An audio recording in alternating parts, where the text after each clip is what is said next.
Welcome to Comically Comics, your one-stop listen to all things comics. We're talking books, movies, TV shows, video games, and more. I must forewarn you, though, we are a spoiler cast, and what that means is we consider all properties, past, future, and present, to be valid, and we will spoil the hell out of them. I'm your host, Michael, along with my two co-hosts, Richard and Jeremy, and with all that being said, let's get started. All right, it's Sunday, October 12th, and we are back for the finale of Peacemaker, Full Nelson. We get the... basically, like I said, finale of this episode, everybody coming to a head, everything coming to a head, and what could be as far as the DCU, because James Gunn has said there's a lot of things coming out of this that could go towards the Man of Tomorrow and whatever else. So, whelmings. Jeremy, what is your whelming of this episode? Of this particular episode, honestly, I'll say I'm just whelmed. It wasn't necessarily the best season finale to me.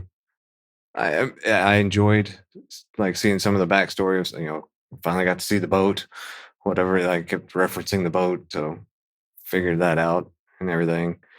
But yeah, like I said, just whelmed. All right. Richard, I've seen you shaking your head the whole time. That's because I got the palsy. I don't know. No, I will say I am surprised. No, I'll say I think I'm going to come up with a new one. I'm confusedly whelmed. I'm confused and whelmed. I'll just say that. Because I'm not overly whelmed. I'm not pleasantly whelmed. I'm not underly whelmed, but I am confused by all this. Yeah. Which I assume we'll get more into as we progress through talking about the episode. Yeah. Okay. I am going to go with meh. I'm not. It's even hard for me to sit there and say that I'm whelmed by this. Now, I do think it's because of if I had read a certain story, I feel like I might be more amped about this. But to sit there and expect people to have read a certain story, I feel like that's kind of that's not really good, especially coming off the last episode, which was like my favorite. To this, it's like, man, come on, what are we doing? Does that story rhyme with schmalvation schmun? Or schmeinal schmeisis? Yes. Okay. That's so funny. Oh, all right. Let's dive into this. Richard said something about there being like possible Easter eggs in this episode because James Gunn had mentioned, fans of a certain episode will be really excited because there's so many Easter eggs, blah, blah, blah. So I was really looking for the Easter eggs in this one. And I don't know. I don't feel like there's really a whole lot that like hit it out of the park for me. It was. I saw Big Belly Burger. I know that's like a big thing for the DC. Like that's their big burger joint or whatever. I was like, okay, cool. Yeah. Congratulations. Okay. It's a okay. That was in the Flash. That was in CW. Like you didn't one up CW, James. Come on. Like I didn't get a first appearance for Big Belly Burger. No, sorry. I didn't do that. I didn't do I felt like there was something else that I didn't do a first appearance of either. Oh, I know what it was. Checkmate. I didn't do a first appearance for that either. But yeah, that was a thing. Ultra Bunny. It was cool to see Ultra Bunny again. So is Checkmate's the name of their like thing they're building now, or their agency? Group? It's the name of their What agency. happened to the 11th Street? Like, why didn't they carry that in there? It was already taken. Yeah. Because the 11th Street kids aren't in the comics, Jeremy. But Checkmate is. Oh, good Lord. Then why did you name it the 11th Street Kids in the first place? Like, why get that hooked in there? Because that's what they are. We're just going in circles.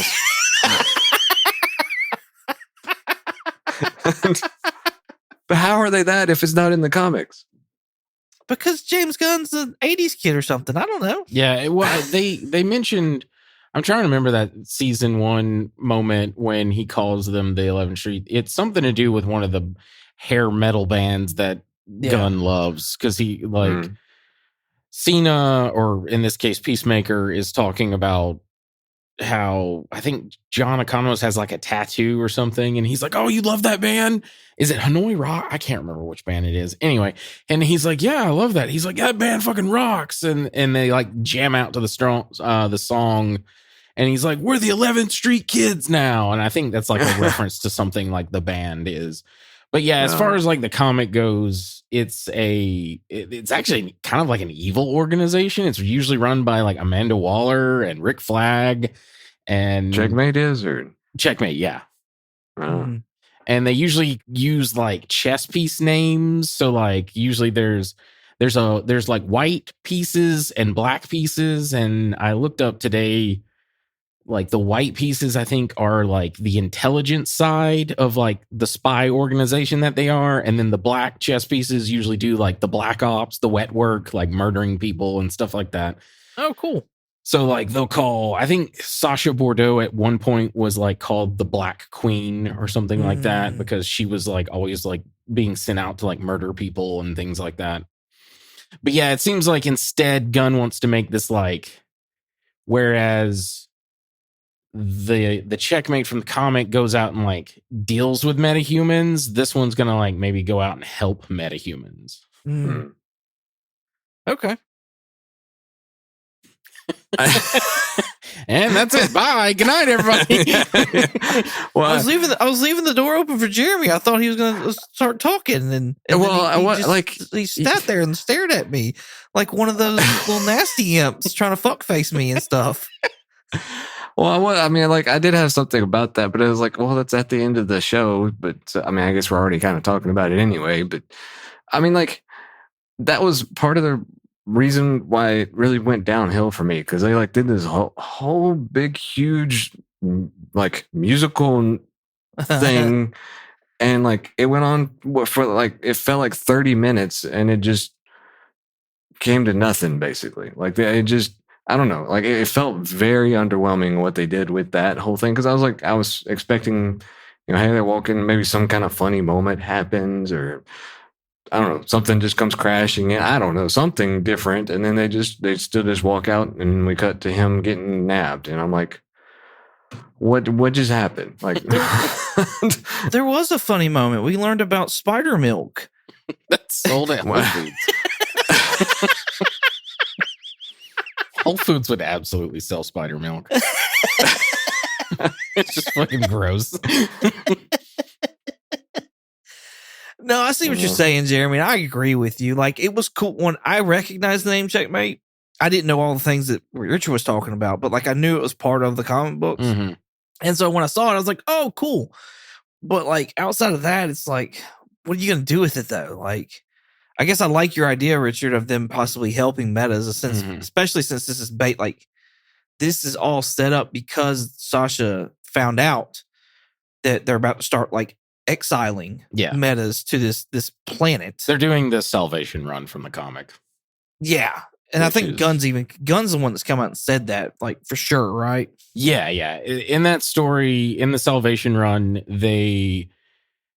I want to say it's Amanda Waller. It could be. Oh, that's what you meant earlier. Yes. Yes.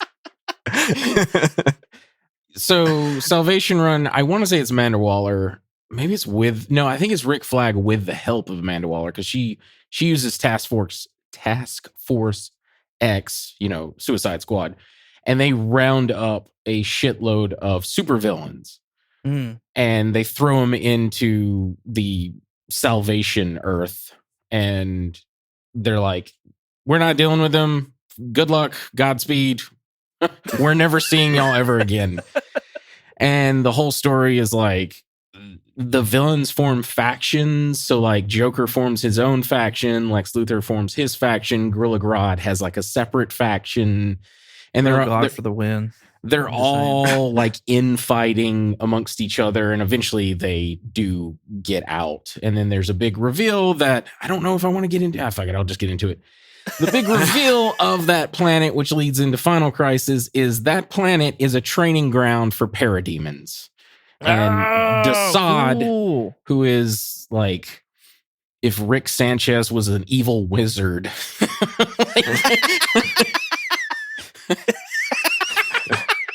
Desaad, who is one of Darkseid, his like evil henchman, he wears he looks like a wizard. I don't know. He wears like a big robe, and he's usually doing like science experiments or magic experiments or whatever it may be. Anyway, I think typically is in charge of like the parademons, like creating them and making sure that he has like an army of parademons. So anyway, he's over that planet. So like that's the big reveal, and then that leads into the Final Crisis storyline. That's cool. Yeah. So I don't know if we're getting Darkseid immediately, but this may be seeds sowing to that eventually. Yeah. Well, there's definitely some creatures on that place where they left old Chris, because you're talking about him getting napped there at the end, and that's what they took him over there to leave him on that earth and see what happens to him essentially. So and Chris is standing out there in the middle of a field just with stuff screaming in the background. It's like, well, this looks like Jurassic Park here, buddy. You need to find That's what I was thinking. I just think it's funny the next time we see him, he's going to look like Robin Williams in Jumanji. That's exactly what I was thinking. From Jumanji? Yeah. With whatever that band t-shirt is. Yeah, the Foxy Shazam band. Yeah. It's going to be like his loincloth now. Oh, he'll be walking around there shirt cocking it with some tidy whities on. Yeah, you're right. Like, let's be real. You're right. I hadn't even thought about that, but yeah, you're right. That's like in his contract at this point. I don't know if they'll be white anymore though.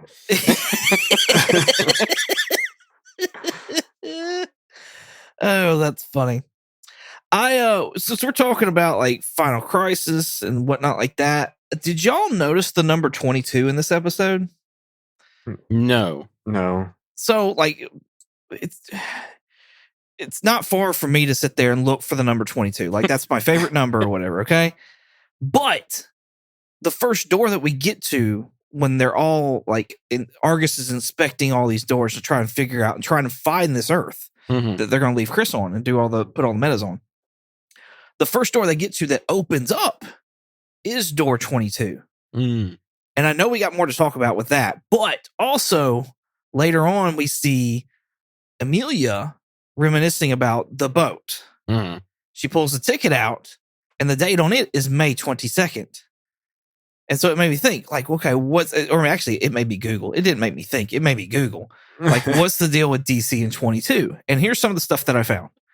The Batman Who Laughs is from Earth -22. I don't think it means anything with that. God, I hope not. I will say, oh God. Final Crisis is where, I think it's Final Crisis is where Darkseid shoots an Omega beam and it hits Batman and it supposedly kills him, but it doesn't actually kill him. It sends him back in time. Yeah. Which then sets up the whole like Bat God, which is Barbados, which then will eventually set up Dark Knight's Metal, which obviously is connected to the Batman Who Laughs. So maybe, I hope not. Gods and monsters, man. Gods and monsters. I hope not. I don't mind the Batman Who Laughs. I just hate the Bat God thing. It's so stupid. We got to compete with the spider gods. No, we don't. Why does Batman need to be like this? I don't know, like Moon Knight-esque warrior for a bat god. Like, anyway, that's a whole nother episode. Kingdom Come happened on Earth 22. This was the most interesting out of all of them, though. Justice League number 22 deals with a story about Crisis on Earth 2. And so this keeps being called Earth 2, the Nazi place or whatever. What if they, did something with that? I think it all could be far-fetched. It could all just be a thing of just like they just used the 22 for whatever reason. But I noticed it and I was like, hey, that's my number. He's trying to tell me something. I just know it. So anyways, door 22 opened up and we get Candyland, which we saw the trailers for, and we saw little creatures running through the hay there. What was y'all's reaction to that? Don't go into the long grass. Yeah, for real. Speaking of Jurassic You Park. can't even go on the candy paved road there. Are you kidding me? Tell that to Cutie Pie. Or Cutie Pie. Cupid doll. Cupid. Yeah, Cupid doll. He's not a cutie pie anymore. No. Poor guy. By the way, do you know that he's Leapfrog in She-Hulk? I heard that the other day. I was like, holy crap, he rolls between worlds. Yeah. That's cool. Oh, that's crazy. Yeah, I know. I was like, are these the imps? Because surely it is, because the whole Augie story about how Chris went into that world trying to steal a peppermint stick. Oh. So I was like, are these the imps that he's referring to? And in James Gunn's podcast, he mentions, yes, that like those are the imps that Augie is referring to. Wow. And judging by what one of them did to Flurry's face mask, I think Augie may have been telling the truth about one of them jerking off into his cereal. Right. I'm not gonna lie. I about died when that little imp was just face fucking that mask. You can I didn't go back and watch it, but per Eric Voss, you can see a little ball sack and like penis in that shot. Wow. Someone had to animate that. I'm just It's not the first one of the season. no, it's not. That's what's so funny. Alien cock and balls for everybody. Oh my gosh. I love the line when they're being attacked by these little imps, Mm-hmm. and Amelia's trying to get her and the crew out, and she looks back and she hollers, "Pull, titties, pull!" I died laughing with that as well. But I was like, holy shit, Titties made it. He's alive. Titties and Encino Man. Mm-hmm. Who didn't make it? No, Encino Man didn't make it, because that was the other like stern looking. It was I can't remember what his name. I think it is. was Mexicali, whatever. That's it. Yes. Yes. Yeah, Mexicali. So yeah, that was the Cupid, one. Mexicali, And titties. Titties. Those are the only ones that made it. Yeah, and then Encino Man died, I think. Or quit. Yeah, or quit, something. That would mean something if he actually quit. He was the smartest one out of all of them. Yeah, for real. I also enjoyed when Amelia is like shooting them and they explode with glitter. They make like a kind of noise. Yeah. It's really funny. I thought that was a nice little touch, especially when she's shooting them. No, I totally agree. That, Yeah. They had like, because didn't somebody like squeeze one of them, like pop one? Yeah. Yeah, when they get through the door and they shut it, they cut one in half with the door and it's like crawling. And then I think someone steps on that one and it makes that noise. Yeah. She pulls one in half, which was a practical one. It like a lot of it was CGI, but that one was like a little gooey, like squishy slime doll. So when she pulled it apart, it like made that like trail of slime. And then they added the little like confetti sparkles that come out in post. And anyway, some other people were like stomping and stepping on them and everything. Yeah. But it was hilarious. If those are the imps, then that must be the fifth dimension, I'm assuming. So I guess somewhere in that universe is Batmite and Mr. Mixelplicknick. oh, surely not. There's got to be other imps. Yeah, maybe. I don't know. And the only other reason that I think that is because like the one that we had in Superman didn't look anything like, but like I guess was that a ship of theirs? Maybe I don't know. See, like because Superman's just like, oh, it's a fifth dimensional imp, and I don't know if he meant like that thing was the fifth dimensional imp or that thing was caused by a fifth dimension. Like in other words, like because like they essentially can do whatever. Like they have like magic or whatever. Like they can snap their fingers and whatever, a whale falls on you. So like, I wonder if like someone created that weird fucking thing and guy and then were like smashing it, with like a baseball bat. right. But it also could be because I guess they can take any form, so it doesn't really matter. But I don't know that I don't know. I don't know.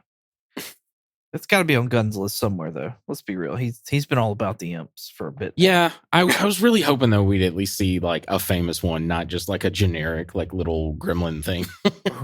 Right. I do feel like a lot of this was to set up Rick Flag as a villain. Like as they keep going through other doorways, they find one where an Earth, didn't make it. It's a black hole. And Which I had a theory about that. Is it looks like the same black hole that the one that the Bizarro Superman flew through, the clone Ultraman flew through.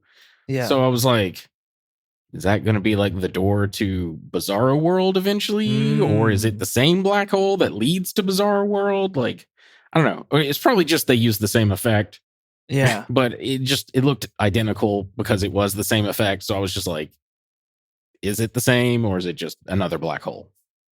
Yeah. No, I'm with you on that. That would be kind of cool. But I guess that was like the doorway that took you to the black hole that took you to Bizarro World. Mm-hmm. They found the one with the skulls with the spider legs, and they're like screaming in agony. They found the zombie world one, and they're just losing men left and right. But they keep taking screenshots back to Flag and his guys, and they're basically just partying, like snorting cocaine, laughing it up, everything else. And it's like I feel like that was to set up Rick Flag as a villain. Like I don't know why they didn't go with Waller. Yeah, I don't either, to be honest with you. I want Waller back. I don't like Rick Flag as the villain, especially because like he's not as like dangerous as Waller in my opinion. I agree. Like it's mostly Lex just using him. That's what I was gonna say. Like he's getting played so hard by Lex. Like it's hard to look at Flag, for me anyways, as like a serious villain. Because I'm like, all you're doing is all the dirty work and funding it when this is what Lex was doing all along. Yeah. And like he's even working with Lex and whatnot like that. And Lex is sending him like post-it notes and stuff. So it's like you're just a patsy and he's not having to use any of his money. He's getting the job done. And he's gonna get out. Yeah, so one of the comments you made though, I want to at least make this. Like it felt like the Game of Thrones does, like the final. Like what I'm getting at is like everyone has an issue with how Daenerys, and spoilers for whatever 10-year-old series now, but Daenerys makes the switch and she's like a villain for the final season. Yeah, and a lot of people are either like I like this ending, and a lot of people are like I fucking hate like what they did with this final episode. And I do agree, like they kind of rushed this like. All of a sudden, like he's doing coke with fucking the fucking goofy guy with the glasses, and Happerson, I think is his name. He looks like one of the villains from Despicable Me. Vector, yes, he looks like that goofball. But like, it was just so like I don't know. This just sums it up. It's just this shit is getting goofy. Like it made no sense to me why he would be doing like rails of coke. Like I'm fine with Happerson maybe doing it, but like him not. And then when he talks with, or when Harcourt goes up to him and she's like, "Hey, General, I mean Rick," and he's like, "Huh?" And she's like, "Well, you wanted me to call you Rick," or he's like, "Oh yeah, whatever." Like I thought it was going to be revealed that he was like Clayface. Oh, like because he was just acting so out of character for me for this final episode. Like it's not a stretch for him to be like he's losing sight of what he really wanted to accomplish because he just wants to get revenge on Chris. Yeah, but it was just so out of the scope, and I think it was just because we had one episode left and we just had to do it with this episode. Yeah. I agree. No, I think it was rushed as well, and I don't know. I want Waller back is all it really boils down to. So I don't understand why we don't have her, because like I guess I do, because it all came out as far as her using, Task Force X and all that jazz. But I feel like that's a weak reason. Yeah. I think we're getting rid of Rick. My theory, we're going into theories, but like I think Rick is going to find out that Lex has been using him. That's going to piss him off, and he's going to somehow shove Lex and Superman into the Salvation world. And instead of it being like all super villains and they're forming up factions, it's going to be Lex Luthor and Superman forming two different factions on this planet and trying to get the hell out. I think that's what Man of Tomorrow is going to be about. Okay. I mean, it's got. I haven't read Salvation Run, but it does sound like Lex has like a big part in that, so like that makes sense. But like then it's like, okay, well, I mean, I guess they can do whatever as long as they write it to get Superman in there. It just kind of seems like if there's nobody that has kryptonite, like how do you get Superman in there? Yeah. Other than like, I guess you get a magic wielder. Yeah. Magic. Yeah, he's still weak to magic, and there's plenty of magic users still in the DCU. Also, currently they say there's not, but Gunn could write. Oh, actually, there are some. We still have. Well, that was the other thing in the podcast. Gunn mentioned that the Green Lantern series will tie directly into that final, like, basically salvation. So I don't know what that means. Huh. Okay. I was hoping we'd get something Lanterns. I was hoping we'd see a Lantern. Yeah, something. Me too.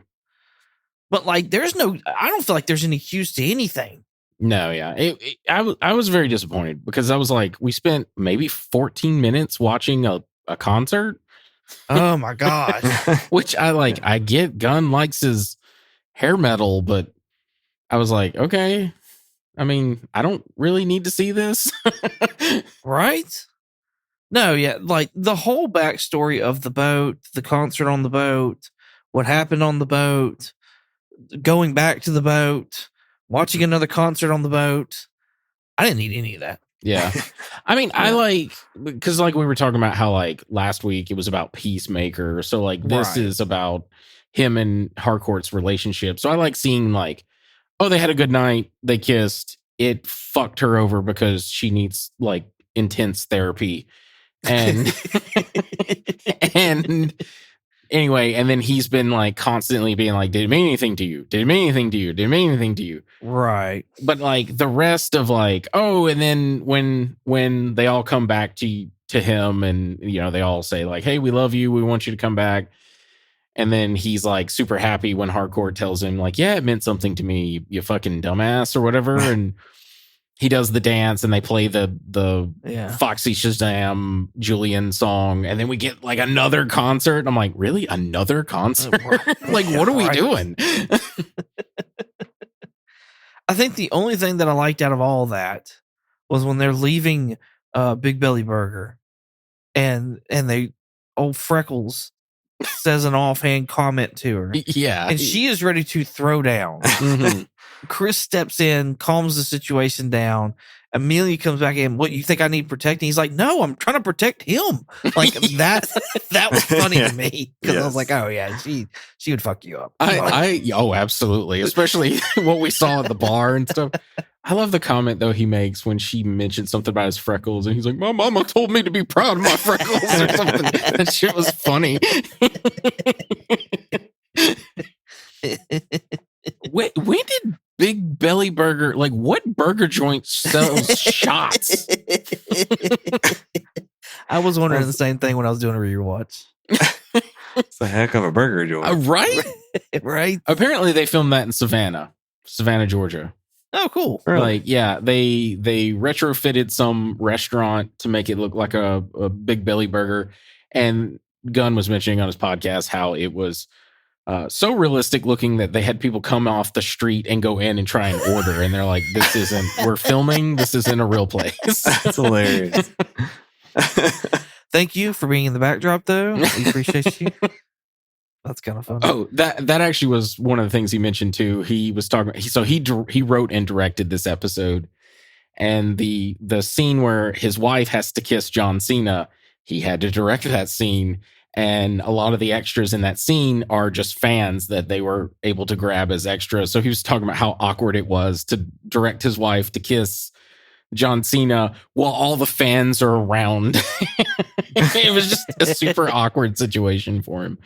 I can imagine so. Yeah. Like, I thought about that when watching it. I like some of the stuff they were doing with the characters in here. Like Economos, I like what they were doing with him somewhat. I don't like the whole like him being a black stop joke guy. I hated that whole scene of him supposed to be making up jokes and they're just stupid, like just bullshit things. But I did like what he said to Amelia before all that, and it was, "What have we ever done that has actually helped humanity?" Yeah. And I was like, "Oh, look at you, John. You were on it." Yeah. Yeah. Yeah, I really like that because like Argus hasn't like she's like she's trying to like originally they were talking about that on the podcast how like Amelia originally was like, I don't care what we do, I have a job and I need to do it. It doesn't matter what the end goal is, whether it's horrible stuff or whatever. But then she was trying to like reason of like maybe we're looking for, you know, new resources or a place for overpopulation or something like that. And then Economos is like yeah, when have we ever done anything for the better of mankind? Right. Yeah. But then at the same time, poor Eagly, I know. like locking himself in a room. I know. Yeah, that was so sad. That broke my heart when Eagly was like huddled in the corner and they like go to get him and he like moves even further into the corner. I was just like, oh, Eagly. But then you see him like a couple scenes later, and John's like, "It's a big worm with a noodle," like messing with Eagly. And then he gives him a little like half hug at the end, which Gunn specifically because of Chris, what happens with Chris at the end, he specifically put that scene in there for fans to be like, Eagly's going to be okay. He has people that are taking care of him. Yeah. That's hilarious. Funny. Yeah, I mean, all I really got is just other stuff that I liked about the show. Like, there was nothing, I don't know. It's like we've been saying, it was kind of a disappointment. It's like Gunn just wanted to have his hair like band show or something. And just it really was. Matter of fact, in the one with Foxy Shazam, that's the one that sings the intro song for this season. He Economos, like Steve Agee, not being those characters, and a bunch of people that like work behind the scenes are in the background of that crowd, like partying. And really? Yeah. He said you could, if you pause it, you can see them. And I didn't see them, but I was watching New Rock Stars and he, of course, caught them in the video. Yeah. I'll tell you what, who decided to put John Economos next to Sacha Bardot in that end walk scene? It made her look so small. I was just like, oh. Yeah, he's a big fucking dude. He's enormous. And she is also tiny, so it doesn't really help between the two. Yeah. I kind of think it would have been better if they put Judo Master. Yes. I figured you were going to say that. Did y'all catch? I love the fact that Judo Master was wearing his fucking costume in the hazmat suit. Yes. Oh, yeah. When they go into the different Earths, he's still wearing that fucking costume, even in the hazmat suit. I thought that was really funny. Well, even in like the checkmate, like we've yet to see him out of costume. He probably just sleeps. It's probably just like somehow glued together on him by all the cheese that's melted in between his suit or something. That, you know what? That would actually have been funny if we saw a moment with him where somehow he like pulls his arm out of the sleeve of the suit and we see it come up onto the mask and he has like a Cheeto and he just like crunches on it while in the suit. That would have been great because there was no Cheetos at all harmed in this episode. No, there were none. You're right. Or it'd been kind of disappointing. It'd been fun if he tried to eat it and like because he's got the mask, it like pinks on the glass. He's like, tink, tink. Oh. I love the speech which Gunn got really emotional talking about on his podcast, but I love the speech that Ads gives to Chris Oh yeah. in the hotel. And the reason why Gunn gets emotional is I think he kind of wrote, so I'm not entirely sure. He didn't go out and say that. He did say for that one scene, it reminded him of his late father. So that whole like, you're big, you're dumb, you're stupid, but you've never made me feel more loved. Like, and that Gunn gets emotional and he says, like, that's how I felt with my dad. Like, so I don't know if like Peacemaker is essentially like Gunn's dad, like the way kind of Peacemaker acts is Gunn's dad, but I'm not going to fully go out there and say that, but I'm wondering kind of maybe that's what he had when writing, because he seems to love Peacemaker for some reason. And I know Gunn has talked about how he likes assholes who are like assholes with like a heart of gold. And eventually, as you learn more about them, you realize they are like good people. They're just kind of rough around the edges. Yeah. Anyway, so I think maybe that's what he was going for, but yeah, it was a cool scene. I thought the way the actor who plays Ads delivered it was amazing. Yeah, everything was cool there. Well, that was one of my notes, is that like I love in general what they've done with Ads the entire season. yeah. Like they've really built on her character and making her like a main character, coming from where she did, Waller's dropout daughter, on like kind of, you know what I mean? Like just that represent like whatever. That's how it came off. Yeah, you know what I mean? Yeah, like she didn't really amount to anything because she Right. was Waller's daughter. Right. And she didn't know what she was doing with her life, kind of thing, all that other jazz. To like just, I don't know, like I said, like a main character of the DCU now. So I don't know. I liked it. I liked it a lot. I also like the line where she's like, "You make me believe in miracles. I saw an eagle hug a man." I thought that was a funny line to add in there. I also like when she's talking with her wife and they eventually break up and she's like, "Hey, look, like our relationship needs to be about like making each other better. And I can't do that because of what I want to do. And you can't do that because of what you want to do." So I thought it was a cool moment. It was a very like real moment with them. Yeah. The last thing that I like was they go to confront Chris before he leaves to head out of town, which honestly, if they just left him alone, let him leave, that maybe he might not have ended up on that earth. But I'm sure they still would have found him. Like Bardo had clearance to find him, so surely Flag does too. But Vigilante in true Vigilante style, just bum rushing and tasering the shit out of him. A couple of things. I can't remember if it's that episode or a previous episode, but he did mention about Chris getting away. He's like, "Why didn't y'all tackle him?" So it's like that true. That is the reason why he tackles him and tases him. And then Gunn was talking about behind the scenes where they had to like YouTube people being tased so Cena could like figure out how to act like he was being tased. That's hilarious. Just do it for real. Then it's believable. We talked about like the doing the coke thing, but what did you think of the song being played while the song was "Gotta Stop Fucking My Heart in the Ass"? I know my wife was tired of it by the second riff, and they went on a good like it felt like 15 more. Yeah, because it wasn't just "stop fucking my heart in the ass." It was fuck fucking my heart.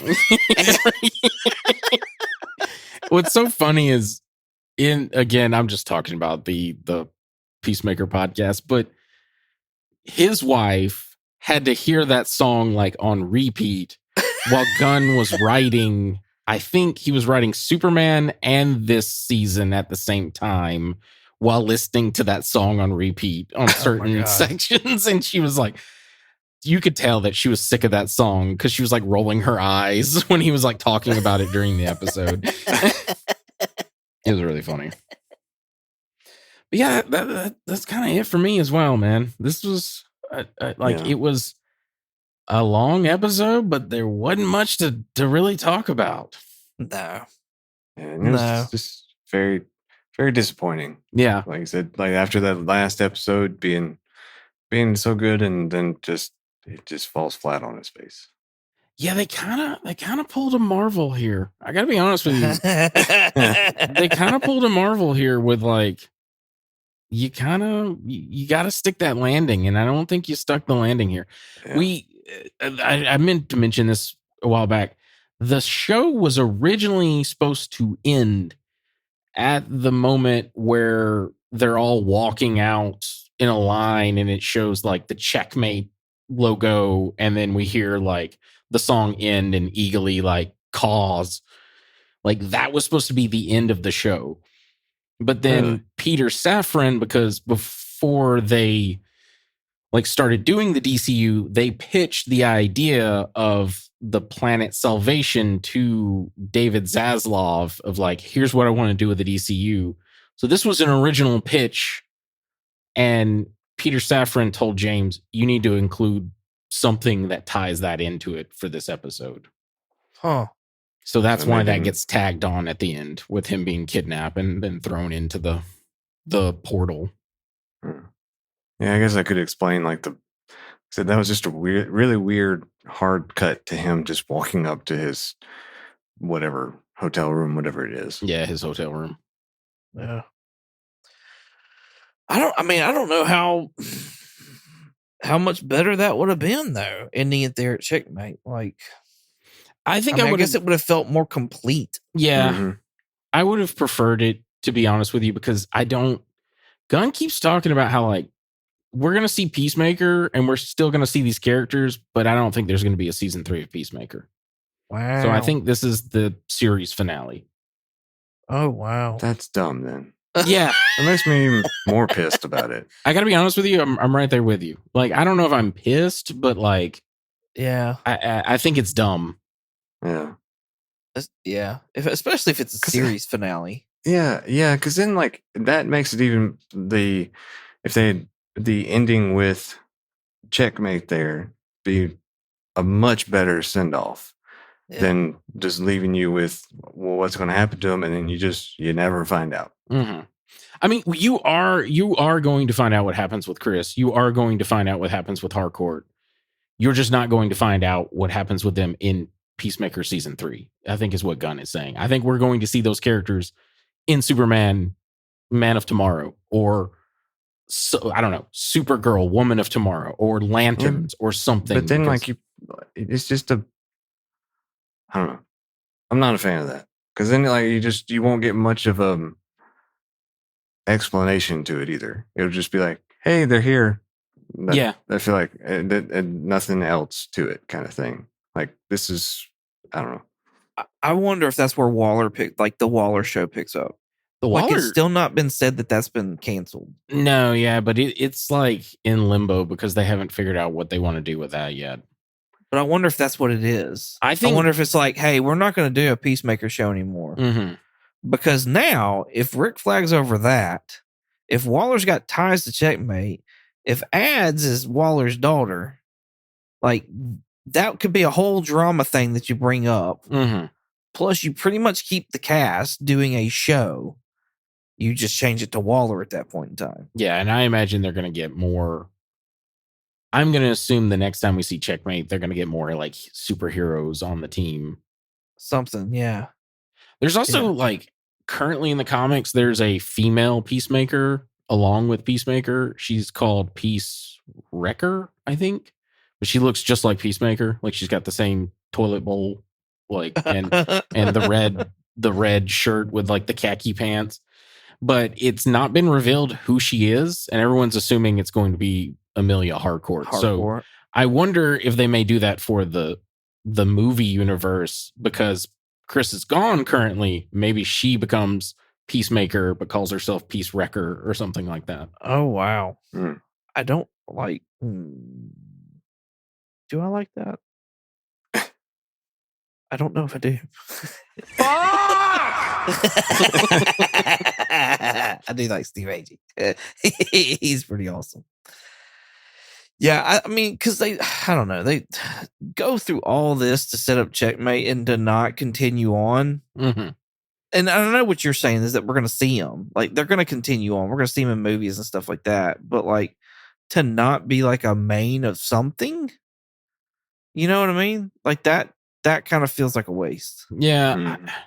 I don't know if it does or doesn't because, like, I mean, we kind of got that with the authority, like the engineer and authority in Superman. Like, it was just introduced, and I don't know. To me, I'm fine with it because, like, comics do that all the time. It's like, this run ended.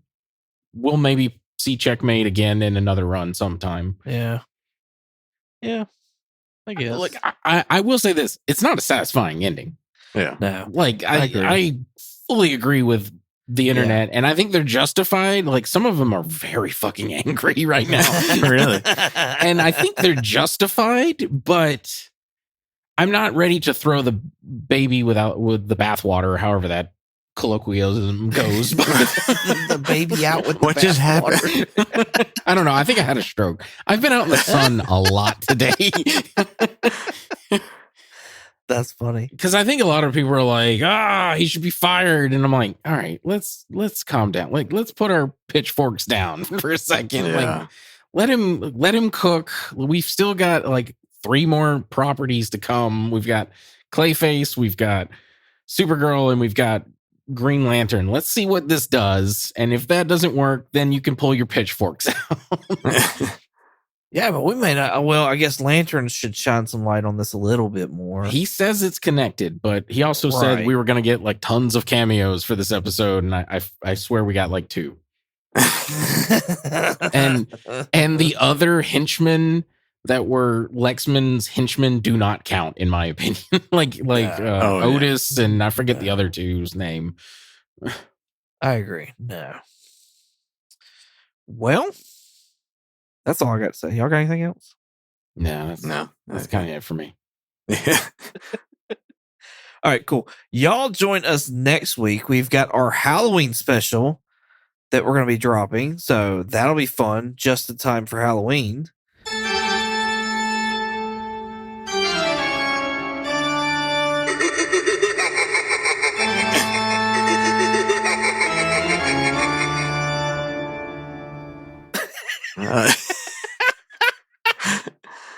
Something is Killing the Children. First volume of Something is Killing the Children. That's what we're going to be reviewing for our Halloween episode. So, But fan, what is killing the children, though? what is? Yeah, something. Something? That's what's Something. killing them? It's a something. Something is. Something. On the wing. In the meantime, Jeremy, where can they find you at? They can find me on Twitch under the handle Night Fury GTO. That's Night with a K. And you can find me here. Awesome. Richard? If you want to contact me directly, I have an X, the platform formerly known as Twitter, and Instagram, a Blue Skies, and a Threads. My handle is Night Curry, Night like day and night, and Curry with a K. If you want to contact us directly, we have a Gmail. Our Gmail is comicallycomicspodcast@gmail.com. And if you want to check us out on YouTube, possibly TikTok, we'll see, and Instagram, you can check us out under the name Comically Comics Podcast. And if you want to check us out on X, the platform formerly known as Twitter, you can check us out under the name Comically Comics with an X. Awesome. You can find me on Instagram, eBay, and Shortbox22_comics. You can also find me on YouTube at 22 Comics. Thank y'all so much for listening. Hope you enjoyed as much as we did making it. Well, all that being said, say goodbye, Jeremy. Bye, Jeremy. Goodbye, Jeremy. Goodbye. Okay, you ready? Yep. All right. Can spiders make milk? No. Yes, they can. What? Yeah. They can make milk? Do That's- they have udders? How do they do that? They have little tiny udders. Yeah, definitely. You can buy spider milk, you know that, right? What? Where? Yeah, at Whole Foods.